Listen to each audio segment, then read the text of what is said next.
শারদীয় দুর্গাপূজা উপলক্ষে যশোরের বেনাপোল স্থলবন্দর দিয়ে ভারতে ইলিশ রপ্তানি শুরু হয়েছে। এবারে প্রথম দিনে বৃহস্পতিবার 7টি ট্রাকে 700 গ্রাম থেকে 1 কেজি আকারে 25 মেট্রিক টন ইলিশ রপ্তানি হয়েছে। এতে প্রতি কেজি ইলিশ রপ্তানি হচ্ছে $10 মার্কিন বা 1180 টাকা দরে। তবে দেশের পাইকারি বাজারে প্রতি কেজি ওজনের ইলিশ 1650 টাকায় বিক্রি হয়েছে। সে হিসাবে একই আকারের ইলিশ প্রায় 500 টাকা কমে ভারতে রপ্তানি হচ্ছে। এদিকে যশোর শহরে বৃহস্পতিবার খুচরা পর্যায়ে প্রতি 1 কেজি ওজনের ইলিশ 2000 টাকার বেশি দামে বিক্রি হতে দেখা যায়। অর্থাৎ ভারতে যে দামে রপ্তানি হচ্ছে তার চেয়ে প্রতি কেজিতে প্রায় 900 টাকা বেশি খরচ করতে হচ্ছে দেশের ভোক্তাদের।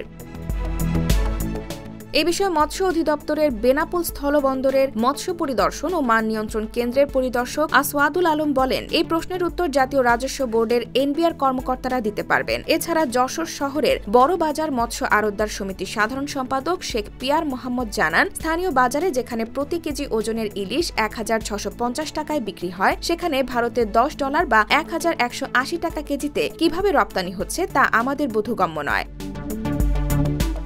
আসন্ন দুর্গাপূজা উপলক্ষে বাণিজ্য মন্ত্রণালয় প্রথমে ভারতে 3000 টন ইলিশ রপ্তানির অনুমতি দেওয়ার সিদ্ধান্ত নেয়। পরে তা থেকে সরে এসে তারা 2420 টন ইলিশ রপ্তানির অনুমতি দেয়। আর ইলিশ রপ্তানির অনুমতি পায় 49টি প্রতিষ্ঠান। এর মধ্যে 48টি প্রতিষ্ঠান 50 টন করে 2400 টন, আরেকটি প্রতিষ্ঠান 20 টন ইলিশ রপ্তানি করবে। বুধবার বাণিজ্য মন্ত্রণালয়ের আওতাধীন সংস্থা আমদানি ও রপ্তানি নিয়ন্ত্রকের প্রধান নিয়ন্ত্রককে চিঠি দিয়ে এ তথ্য জানানো হয়। এছাড়া বেনাপোল স্থলবন্দরের উপপরিচালক জানান, বেনাপোল স্থলবন্দর দিয়ে 7টি ট্রাকে করে 25 টন ইলিশ রপ্তানি হয়েছে।